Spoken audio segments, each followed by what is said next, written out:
If gender pay gap is real, why don't companies hire all women? I remember reading a study that was trying to determine if gay people are paid less than straight. The study found that lesbians on average make more than straight women. Upon further investigation, they found that it's actually all women, straight or gay, who are without kids that make more money. Having kids means taking months or years off for leave. It means not asking for a promotion that would mean more hours in the office. On the flip side, men with kids make more money than men without kids. This could be because higher-earning men are more likely to attract a mate, and/or men with kids feel more pressure to provide than men without. Pay gap means that on average, some demographics are paid less than others for various reasons. For women versus men, those reasons include women pursuing less high-paying jobs, being stay-at-home moms, etc. It doesn't literally mean that a man and a woman get a paycheck for the exact same job, but the woman's paycheck is less because she's a woman. That would be illegal. The gender pay gap doesn't exist when normalized for job title and level. The gap is about 1%, which is generally attributed to women being slightly less aggressive salary negotiators, which is resulting in more pay transparency law and company policies. The most credible argument for gender pay gap is an opportunity argument around career choice and promotion, hiring rates, particularly as it relates to maternity time. Women take maternity leave at key times of career growth. This can stunt careers, create implicit biases in hiring, promo, and influence field of study, career choices by those women. Because the gender pay gap isn't what you think it is. It's not same-desk gaps in pay between men and women. That difference is 1 or 2% at most, if it's there at all. The gender pay gap starts at the very beginning, and is part of the entire cultural system of the USA. You go to school as a 5-year-old, and all your school teachers are female. Elementary school teachers are about 90% female, with the 10% male usually concentrated in older grades. So your first lesson is that women take care of younger children. As those kids get older, that and countless other little lessons impact the choices they make. Boys don't usually see themselves as caring for children or raising a family. They see themselves as providers, and money is important to their choices. Girls look for other things in their career choices. So in college, even though women are now more likely to graduate from college and even get masters and other advanced degrees, they are less likely to choose the most high-paying degrees: science, economics, business, math. That contributes to the pay gap.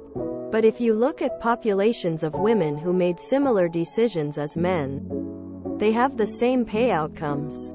My links are paywall blocked, but I recall a review of income of single people living in New York City showing zero pay gap. These are people who are not married, and living in New York City requires decisions that are money-oriented more than family-oriented or even passion-oriented. So there is no pay gap. Good question. Elon Musk admitted that he hired a woman in order to pay her less. My last job paid women less, even when they had more experience and education. I asked the ed why and was told, women have husbands that help with the bills. I don't even know what that means, considering half our office, including her, was made up of single women with no partners. The bank I worked at years ago hired women at a lower rank position 100% of the time, and refused to do job fairs at the predominantly women university. They also refused to hire a black MBA, and the head office jerk called my coworker who recommended him and tore him a new one for not warning him. The guy was not white. The publisher I worked with paid women $10,000 less right across the board when hiring recent graduates. I know this for a fact because one day something went horribly wrong in accounting and I was asked to open one pay envelope and check it against the name. It was wrong. They didn't match. I was then told to drive to our other office and shred the stack. I immediately pulled over and opened them. Maybe it's changed, but my pension is based on those lower amounts. So even in retirement I'm taking in $1,000 plus a month less than men with the same job title and same number of years. I am bitter. It's more like companies that do business in a female-dominated fields pay less.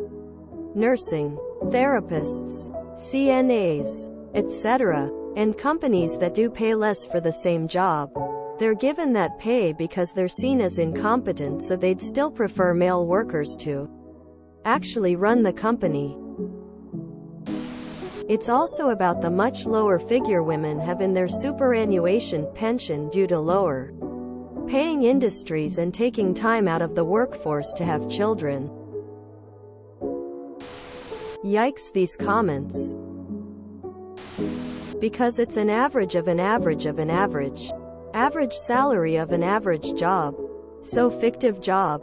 For an average woman. So a fictive woman. It's a messy tool that should have never seen the light of day until better studies came out with serious result. Looking job per job instead of an average job. For a defined category of women, men instead of an average of all categories of women, men. In which the gap is way less important. And there is clear ways of explain why there is a gap. Because the gap is also a result of the perception that women are not worth their pay and are less productive than men. Why would they hire all women if they're unproductive workers? Sure, they are paying less, but also feel like they're getting less in return. Gender pay gap has been widely debunked. The pay gap is a complex issue that isn't some magical if both potential employees are completely identical in stats. The women makes less by default.